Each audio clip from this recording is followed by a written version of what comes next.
Tafumane seni yako ndeni pango ndisabu tafumane. Seni madondo tafumane. Sabu tafumane. Mnozi tafumane madondo. Chakavere nyari pamberi penyu. Nyaya ndekuda kutora munda wangu yane mboo dzako kuti pane mare daro hautaura zvoni madondo mako achitaura kuna madondo Dexter namadondo Tafumane.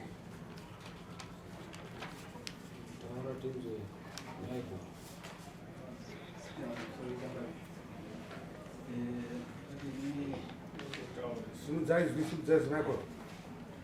Pamusoro changamira ngati pamudaro mvupi ndeyekuti pane mai vakanga vakutama musha kwedu kuti ungatota Tafumanisi. Mai vazo vakanga vakutama vatengesa musha wavo Leni 2006. Unonzani mai wavo? Rosemary Mhita. Okay.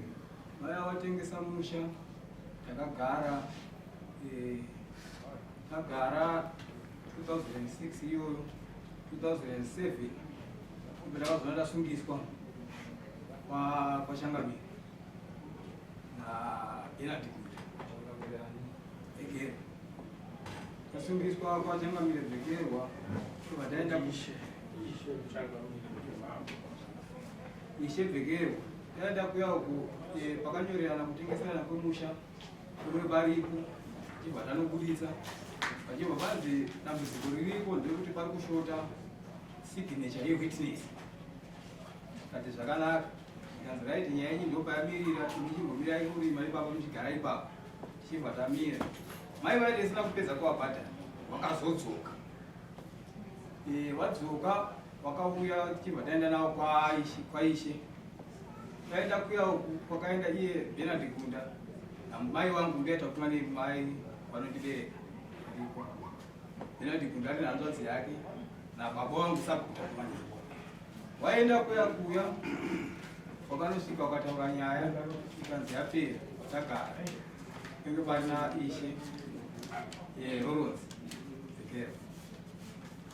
Tagara 2014 pakazouya tsamba yatangira kuuya tanomhangarirwazve na Bernard Gunda ari muzukuru kwaishe atoti mhangarira kuya uko takabva taenda tisana kuenda kuya nekuti ndichizwa nyaya yakapera. Mai vakauya takaenda kwaishe kobva mai vangu vachibva vauya nekuti ndivangu vanorima vasungiswa vachibva vauya kuno kuna Ramambo Makoni 2014 vauya kuno kuna Ramambo Makoni 2014 navo Gunda vaya vakauya vasvika muno nyaya yakanga yakutaurwa pachibva vazosimuka sabhukanda vachiti ndatumana Ishe kuti vanhu havatiza kutongwa nyaya ingaimbodzoka itaurwa yanga iri nyaya yemunda iwoyo ipo pastendi ipapo right. Waviti iwo pastendi ipapo nyaya vanhu havatiza kutongwa. Imba yange yaputswa turume ngeko nekuti pane turume nekicheni. Imba yange yaputswa saka 2014 ndibva tasvika bva tavaka imba iyayo ndobva takaendeswa kwaIshe. Tasvika kwaIshe tabva tauya kuno kutobva tadzoserwa uku ndobva takadzokera uku taenda kudare kwaIshe. Ishe akatayo takatobva kudare kwaIshe tikaenda pamba ndopakanoitirwa dare. Ishe akati garai pana 2014 right. Ndambondawo kunotsvaga basa ndadzoka gore rapera ndakugadzirisa pamba. Ndakazoona mwedzi gore rineri mwedzi unoyu ndatumira mukadzi ari kugadzira pamba kuti gare pamba ndobva zvanziwo muri kudiwa kwaSamoni yasvika ikuti mai vari kudiwa kwaIshe.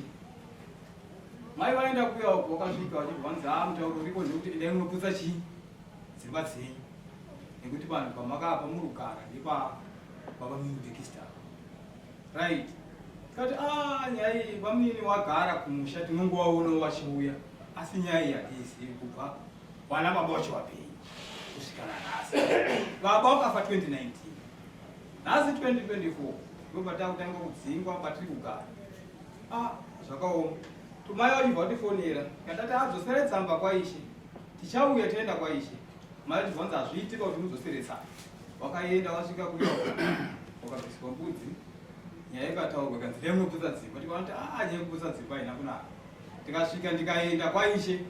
Ishe ndauya ndanzwa ndo zvinhu zvakaitika toitawo sei inini kuti ndokuzwa dzimba nyaya munoiziva ishe wakati nyaya iyi hawadii havaizivi yekuti takamboenda 2014 kwaishe oright tavateti right saka tachikumbirawo tsamba sezvo nyaya yakatongwa pano kuti tiende kumberi yekuti mai vakamboya kuno wamuno wakanzi matiza dare kutongwa ishe wakati ichambotaura nemakurukota angu takamirira mhinduro kumakurukota takatoona samoni yatouyazve yekuti sunga kechipiri kuti takati ibva ipamba apa muri pamba apa tikaenda kudare taenda kudare tikanobvisa mari yedare tikatongwa hatina kutongwa tiri padare payapa zvakazvanzi right imimi nyaya iripo ndeyekuti imi ndimunogara pabhenji tikagara nhau iripo ndeyekuti makazvidza ishe kuti takati ndaimunoputsa dzimba hamuna kuputsa dzimba kobva tati tazvinzwa saka pari kudiwa mbudzi nejongwe kati tazvinzwa tichikumbira muchimbotipawo nguva yekutsvaga kubvuku kwacho kwashe takatosaina kuti mbudzi nejongwe tichatsvaga tapedza kudaro tiri kukumbirawo tsamba yekuti tiende mberi takabva tanzi tsamba hatikupi endai kumuri kuda tanzi tsamba hatikupi endai kumuri kuda madi kuti timbotaura nasigauke baba wedu zvikanzi hamutauri nawo panapa mauya kuzotaura nemishe saka tichibva taona kuti zvatiremera nekuti tanherera tobva tachiuya kuno kwamambo makuru kuti ndimi baba wedu dai machitotibatsirawo erika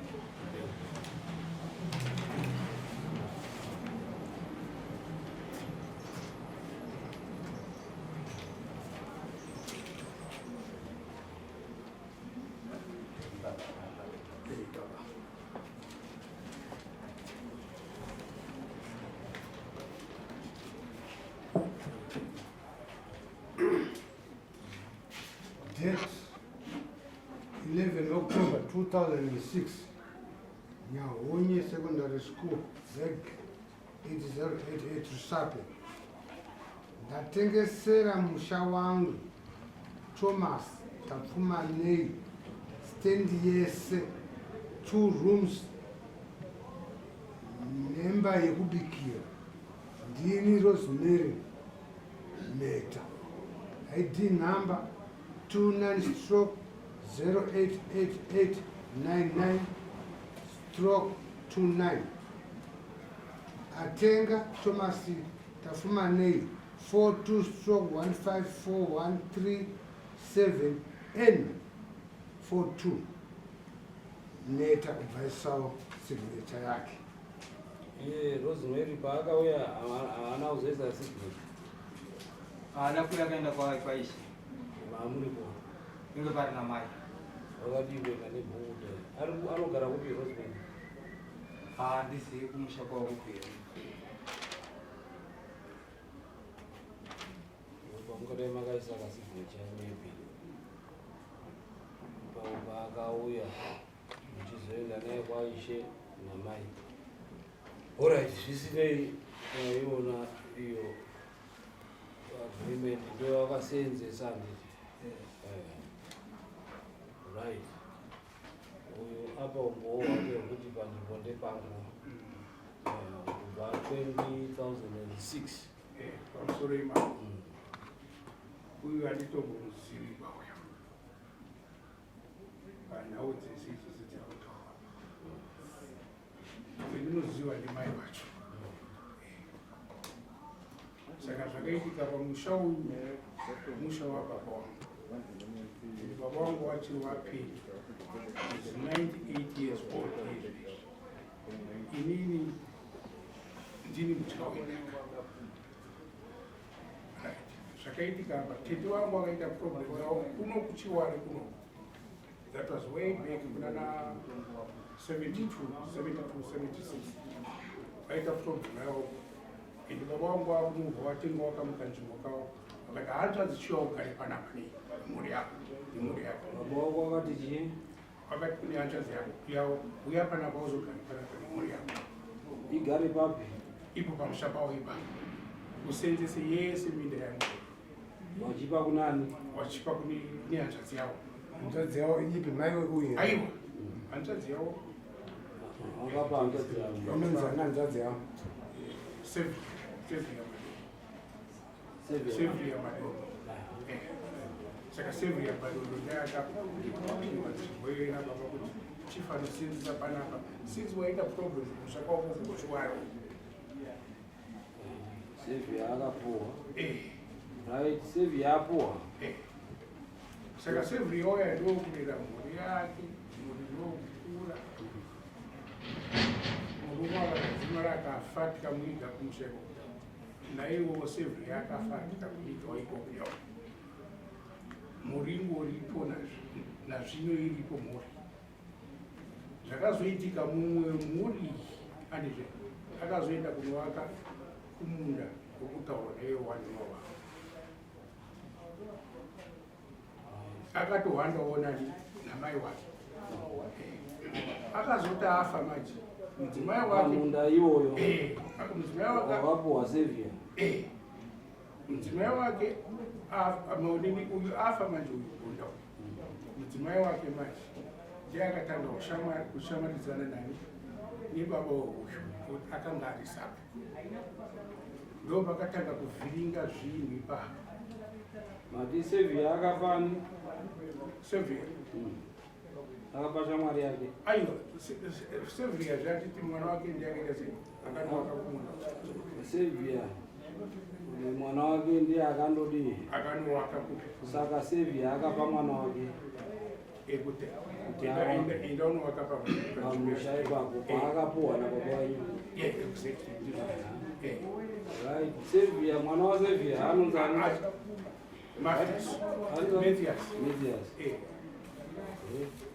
Mathias azoita sei akashaya Mathias but azoita sei asati ashaya pamunda ipapo Mathias akawaka kawanpumbu ipapo ndokubva azodii paakashayazve mudzimai wacho ndo paakazowirirana saka sevhia akapa mudzimai wake mudzimai wake anozani atende very straightforward sevhia nditete sevhia apa mwana wake ainzani apa Mathias asiya mukadzi wake aripo anonzani ndiye apa Rosemary right Rosemary azoita sei Rosemary ndiazonzwanana nababa aiwa tati azoita hatina uchanzwana naye azoita sei azotengesa sold the property akatengesa property kunani kuna baba uyu kuna baba wake uyu kuna baba wake anozani kuna sabhuku sabhuku tafumanei oro baba wako iwe wazopani baba wangu inini wakapa Thomas baba Thomas nakatenga apa Thomas tafumane mkomo wako kwete baba wako okay ndoti sabhuku tafumanei kana kuti sabhuku tafumanei handiti sabhuku tafumanei oro Thomas tafumanei oro Thomas mwana wake saka chirune saka nyaya yakazoto Thomas azosirani Michael Thomas yozosirani Michael saka chirune sachi musore yari ini ndikuona kuti tsora yofamba kuri kuitaka yafa nefamily tree mutangewo because baba wako iwo wakapa hanzvadzi yako andi kuti wafanogara hakuna munhu anopuhwa kumufana kugara baba wako hanzvadzi yako ine right toma mwana wako iweyo bii mukomana kana musikana ane right to property yako iweyo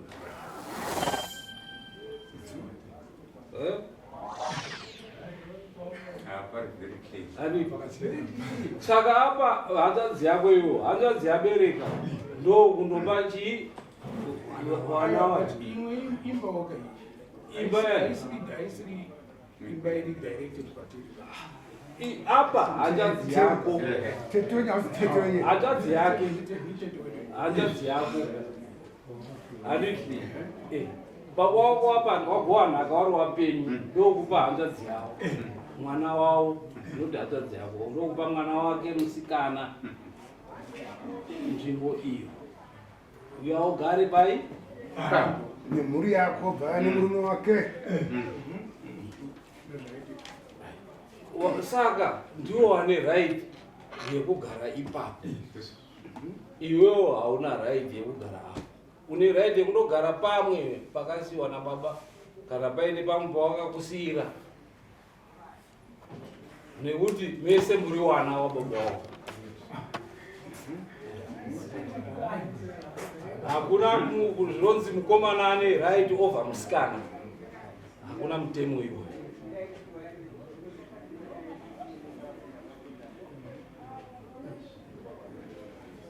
handinovatsudzi saka uyo ane right yekugara ipapo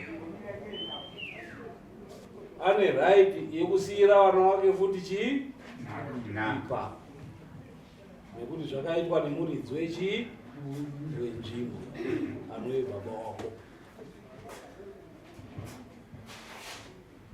urikuzvizwa sapo aya ndimi ani munondoputsa zvakaitwa nababa wake vachipa mwana wavo ipapo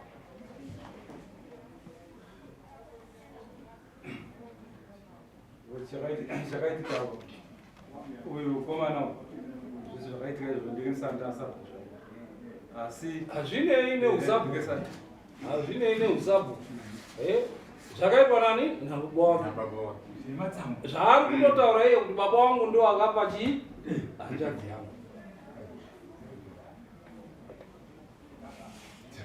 ndomutora kure ka anga ari kupi Makati aibve ku7 kuchiwari kuchiwari.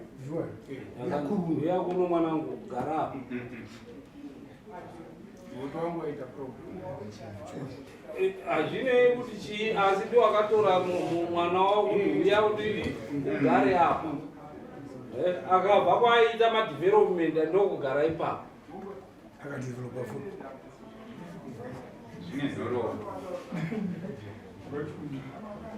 saka dare riri kuti pamusha ndepa angani Michael ende hatizodi kunzwa dobongozozo ipapo zvachose iwe kana painawe achikunetsa nhasi hatisi kuripisa wako pana anouya achikunetsa kunyanyanya ari iye dare rinenge rakutora mombe nhatu kwari nhasi hatina chatiri kuripisa anga asingazivi kuti nhaka inogoyerwa vana vese anga achizviita mukuru pane vamwe vanhu mutemo wehurumende teeresa mutemo wehurumende panhau dzekugoyerwa kweestate kuti unoti chii hakuna estate kana dei une wana handiti iwe ukafa una vakomana nevasikana ndizvo ka ukafa wese wane equal share wana wako wese kana vakarohwa wese wane equal share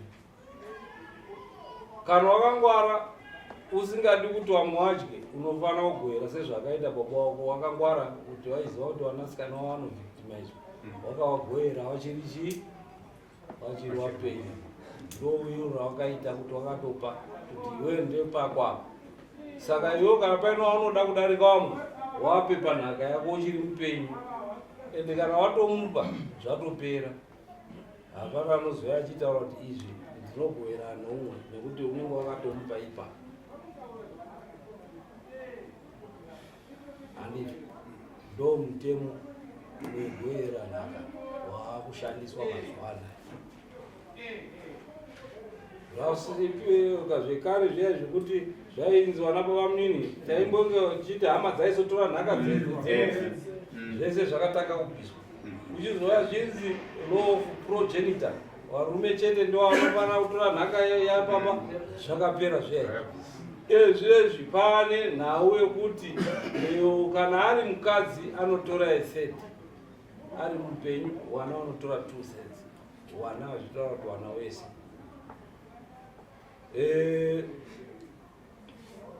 nhaka inogoverwa kune chii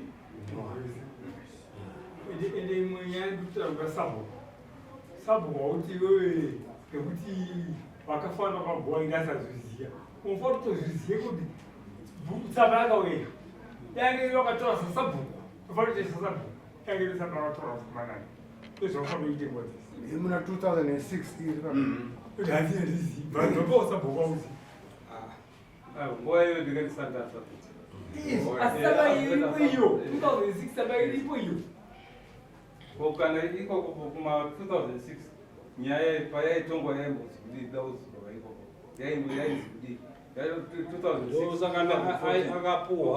akapuhwa kuti agarepo nanhasi achiripo kuti yakatomboya ndozvinotaura mukaitonga ndo kana yakambouya mitemo yenyika iri kuchinja handida kutaurira kuti kana paine nhau yakatokwa kare pfuma yaenda kune chii kare yaenda kune hama wana kuvaminani pakazoimbwa neria ndo papera paitwa firimu raneria hama dzichiti kana afa dzaiuya dzoa dzagireba wana wemufi wese usara vasina chii ndo pakaitwa neria firimu riya hurumende robva yaona ikati aiwa nhaka ngaende kuwana wakomana right gare ndo kubva vakadzi vachema mupariyamendi kuti isu hatisiri wana here vaberekwa nababaiwa mutemo ubva yachinja zvikazi chii mese munokodzera asi mambotaura zvekubhuwa zveinsiti wakutaura kuti baba vangu vachinwa wakabhoera apa baba vangu vakati hanzvanzi faruka ndepapi patiratidze tsamba yawakataura kuti fanogara iwena kuti fanogara tiratidze tsamba uzodii tiratidze munhu haungamudziki kwake kauti uyawo fanogara hawana kumudzinga wakamudaidza aiyo ndokatouya waine problem yavo ndobva zvanzi chichigara apa because kana atobva kwane problem isi kugadzirika iko ndobva zichigara apa ndimviri kuti fano wozozonzwinyi kumberi kwacho asi ngatimotoro toti fano marisara ndinemba iri marisara hanzvanzi yangu inoita problem ndoti fanogara panapa tisobva maproblem zvarewo kuti right yauya fanogara ndepapamanyorera kuti fanogara apinda ndepapi paapinda apinda zvepamba pamba document nekuti fanogara nekuti unoenda kukoti otaura kuti ndakadzigara iwoti wakanzi fanogara mutongano itonga sei mutemo izvozvi zviri kutaura kuti kana ukatora girlfriend iyo wakaimba nemukadzi wako wekutanga wofa girlfriend ichigara mumba imomo yegirlfriend uri kwadzo zvise muimba yauri kutaura iyoyo kana musina kunyorerana tsamba yekuti chii but wamubvisa kwaakanga achigara tengesa imba yako uko huya ugare pamba pangu panapa handiti matoita agreement kumubvisa zvinonetsa nekuti ndowamutora ukamuunza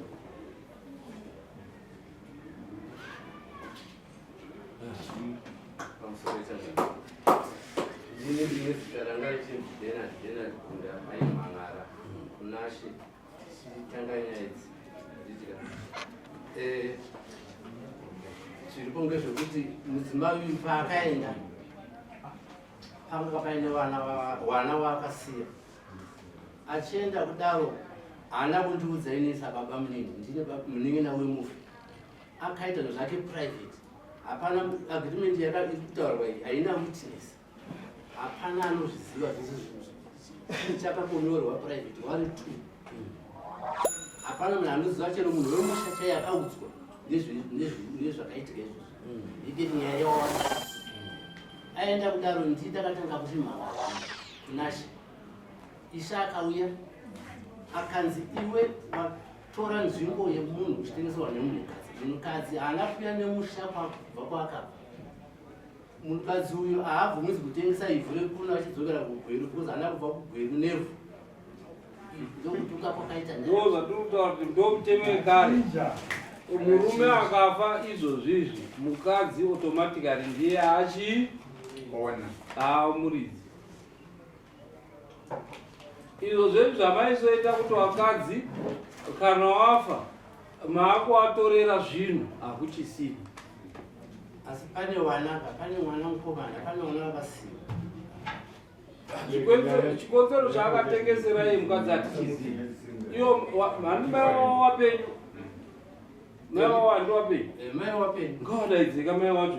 Wauye kuti ko makatengeserei wabvunze. Nokuti kana asara mudzimai ndiye amuridzi wezvasara. Ndiye anoita zvaanoda nezvasara.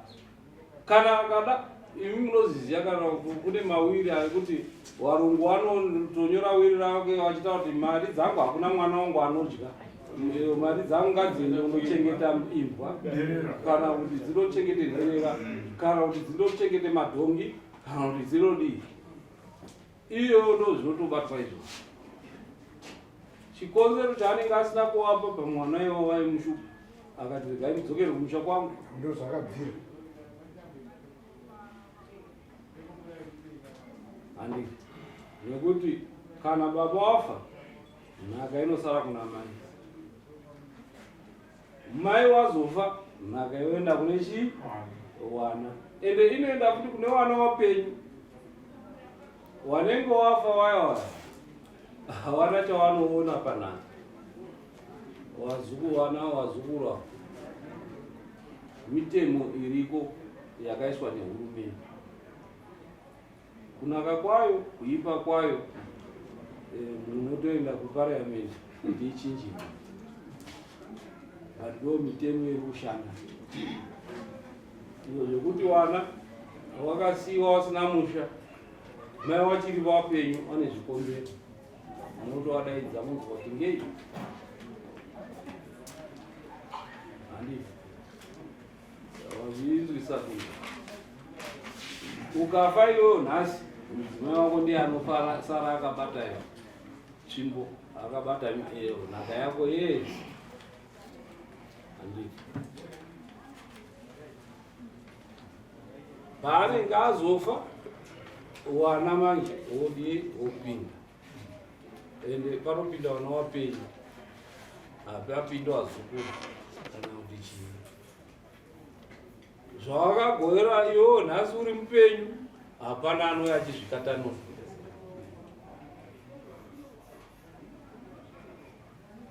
Okay. Ndapedza. Apfuura mazuva ekunzi handina chekuita, handina bhizimusi rinoitisa mari, kana kuti ndashaya basa kubva pandakapedza chikoro, kana paya pandakabuda basa. Unogona kutanga nhasi chaiye nemari shoma shoma inokwana foni chaiyo. Pamunashe Bells Wholesale yemabhero emhando dzese tinadzo.